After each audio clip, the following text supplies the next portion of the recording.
నా పేరు సురేషు. మా చౌటుపల్లి మండలం ఏపూరు గ్రామం. మా చిన్నోనికి జ్వరం వచ్చిందని చెప్పేసి లోకల్ హాస్పిటల్‌లో చూయించాం. చూయిస్తే అబ్బాయి కండిషన్ క్రిటికల్‌గా ఉందని చెప్పారు. దానికి మేము ఎక్కడెళ్ళాలో తెలియక ఆలోచిస్తుంటే మాకు తెలిసిన అతను ప్రసిద్ధ హాస్పిటల్‌కి వెళ్ళండి అని చెప్పారు. ఇక్కడికొచ్చాం.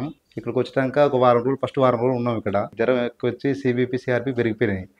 పెరిగిపోతే మేడం వాళ్ళు వారం రోజులు ఉంచుకొని కొన్ని టెస్టులు చేయాలి. పిల్లగాని చిన్నోనికి యూరిన్ ఇన్ఫెక్షన్ ఉందని టెస్టులు చేసిర్రు. టెస్టులు చేస్తే కిడ్నీకెళ్ళి యూరిన్ కిందికొచ్చేది పైకి పోతుంది. దానికుంటే సర్జరీ అని చెప్పిర్రు. విక్రమ్ సారు సర్జరీ చేసిర్రు. సర్జరీ బాగా చేసిర్రు. సారు 3 సార్లు రివ్యూ కూడా చూసిర్రు. మా చిన్నోనికి ఆరోగ్యం సెట్ అయిపోయింది. ఇక్కడ స్టాఫ్ గానీ, డాక్టర్లు గానీ, యాజమాన్యం గానీ మనలాంటి పేద కుటుంబాలకు కొంచెం అందుబాటులో వైద్యం అందిస్తుర్రు. మాకు సహకరించేందుకు స్టాఫ్‌కు, యాజమాన్యానికి, రాజు సార్ గారికి అందరికీ ప్రత్యేక ధన్యవాదాలు. థాంక్ యూ ప్రసిద్ధ హాస్పిటల్.